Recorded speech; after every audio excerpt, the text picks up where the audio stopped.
Today at Facts at 5, we're going to talk about bicycle riding on the East End. The amount of people who are going on their bicycles now that we can get out of it during COVID has been enormous. And we are here in Amagansett with the manager of the Beach and Bicycle Shop in Amagansett, Amanda Schall. Amanda, thanks for joining us. How are you? Good, thanks. Thanks for having me. Good. Well, thanks for doing this. I know how busy the store is, and I'm going to let you get back to that in a minute. Talk about what's going on at the Amagansett Bike Shop there. Tell me what's been happening since this all started in March. I know I was in there recently, actually, buying a new basket for my bicycle. Tell me the new protocol and what business has been like. Yeah, so we've been selling out of all of our bikes. As soon as we get a shipment in, they basically sell out. And normally we sell 30 bikes by March, and we surpassed that so much. It's really hard for us to keep up with the demand. And we've been open because bike shops are considered an essential business, but we limit it to one customer at a time in the store, and everyone, of course, has to wear masks when they enter. So let's talk about why you think people are getting back on their bicycles. I mean, in terms of safety, first of all, in terms of COVID, they're wearing masks. Because I know that I'm in the city actually right now, and I've been riding my bike, which I brought back from East Hampton, and I ride in Central Park, but I still wear a mask. Do you see people out there wearing masks while they're riding?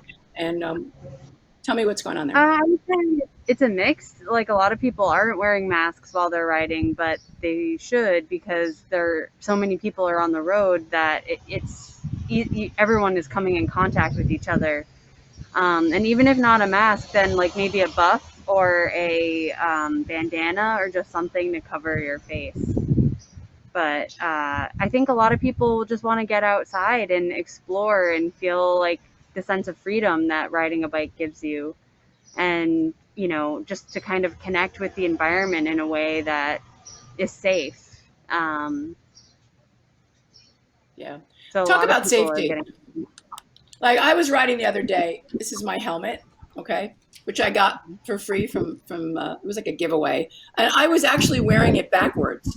And a guy in the middle of a protest pointed at me, and I thought, "Oh my God, what's going on?" He goes, "Your helmet's on backwards." I literally, I do wear a helmet, but not always in the right way. Talk about safety in terms of not just COVID, but in general with riding a bike.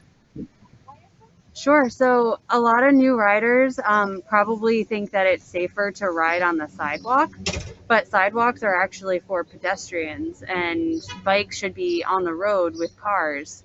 So in terms of safety, obviously wearing a helmet is your first line of defense, but also being really aware of your surroundings, especially when you're riding with traffic. So being able to, see behind you and look out for cars, as well as signaling to motorists where you are by wearing bright colored clothing, having lights on your bike, using hand signals, and following the rules of the road in terms of traffic laws. So as a bicycle, you should be stopping at stop signs, you should be stopping at red lights, and just kind of pretending like you're a car in terms of signaling and any other rules. And that's the safest thing that you can do, is to make yourself as visible as possible, and let other people make your movements predictable. Are there certain times of day when you think it's better to be bike riding in terms of safety and weather and other riders and traffic? I mean, people are going to be out on the road whenever, and a lot of people also commute by bike, especially because I'm sure in the city people don't want to be on the subway. So I think there's been a surge in people buying bikes so that they can commute or go to the grocery store without having to take public transportation. So in that way, you can't really plan when you're going to be biking, unless it's just a pure pleasure ride. But early in the morning, there's probably going to be less traffic, less cars on the road, which would be safer. And it's still like the same rules apply. If you can ride at night, just make sure that you have a light on your bike.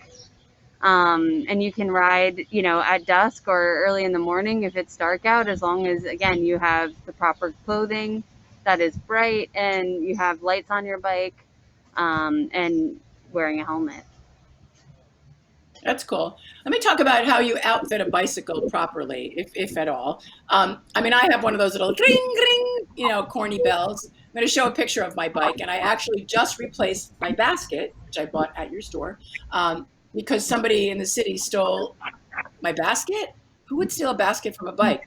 Apparently, but they didn't steal the thing that anchored the basket. So I got a new basket, but that bicycle, which I got from friends actually out in East Hampton, their tag sale. They just said, take it, has been my lifesaver during this COVID-19, honestly. I feel so free with it, and I feel like I'm mobile, and I feel distance from people in a way that I don't necessarily when I'm walking. But what else do I Mhm. need? I mean, I have the bell, I have a basket for when I add stuff, and I carry groceries sometimes on my shoulder. I've got my helmet. Is there anything else that I need to do? Do I need to check it a certain amount of times, or Every time you go out on a ride, you should check your tire pressure and make sure that you have enough air in your tires. That'll make it an easier ride, more comfortable ride, and it's always good to look over your bike so that you're not stranded with a flat. I also recommend a water bottle cage, especially in the heat of the summer. It's important to stay hydrated, so having carrying water with you is important. Sunscreen, another important one. It's mostly kind of common sense. Um, I also, like to just check over the bike, make sure the gears are working. You can carry a spare tube with you, which in case you do get a flat, and you can carry tire levers and a little mini bike pump that you can attach to your bike, um, or even just like a patch kit. So then, if you do get a flat, you're not stranded and you can take care of it yourself. wow, I might have to get a patch kit. The gears came off my bike actually in the middle of Central Park, and I hand put them on manually. I don't know how I did that. There's no AAA for bicycles yet, right? I mean, it's like a no. It would be nice. Let me ask you quickly in terms of the type of bicycles, especially on the East End, which is relatively flat except for a few little bumps and hills. What kind of bikes are people looking at? What kind of bikes are you selling? And I also want to ask you after that about a bicycle for a child. My daughter's 6, and I really want her to learn to ride. Sure. Yeah, so everyone really likes the fitness style bike, which is like a flat bar road bike or a hybrid, that has gears. Unfortunately, they were the first bikes to sell out. So now we have trouble getting them, and we've been selling a lot of e-bikes. We have e-bikes available, the Electra Townie Go, which are really fun to ride. And it's kind of like a cruiser style bike, but then it has an electric assist, which will help get you up hills and will make riding just really fun and easy. So if you normally think about going on like a 10-mile ride, taking an e-bike, you can easily do twice that and twice as fast. So we've been selling a bunch of those, and people have been really enjoying them for things like going grocery shopping or going on a longer ride and being able to carry things on their bike without it feeling like they can't, like it's too hard to pedal or too Yeah. difficult to carry everything. I have a lock on my bike, which works great. I do like that. I mean, I don't know. You have to lock your bike, right, when you go into a store. I mean, you don't have to, but again, somebody took a basket from me, so I don't know. Well, because there's a shortage on bikes, I think that, it's Yeah. not so much stealing for the value, but because they can't buy their own bike, perhaps. I would definitely, I always lock up a bike. Amanda, in terms of getting your child started to ride in riding a bicycle, what do you recommend in general in terms of what to look for them? Type of bike, training wheels, not size.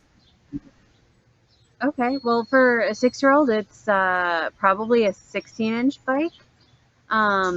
Depending on how tall she is, it could be either 16-inch wheels or 20-inch wheels. And then a lot of people like to do the balance bike way, so no training wheels, no pedals, and it's kind of more like a scooter with a seat. So they can sit on the seat and use their legs to propel them around, and then they learn how to balance that way. And then after they get comfortable on the balance bike, you can switch them to, a just regular two-wheel bike with pedals. And since they already have the balancing part learned, then it's more about how to push on the pedals and use their legs. And I've heard a lot of parents that really love that technique because the training wheels can be kind of too much of a safety net, and then there's fear involved when you take them off. But the fear is sort of removed when you go from balance bike right to the two-wheel bike. Okay. And also wanted to ask you, I know it's the Amagansett Beach and Bicycle Shop. Let's talk about the beach part and kayaking. In terms of people renting kayaks, what is the protocol now for that? And do you see people coming in wanting to Yeah. get back on the water?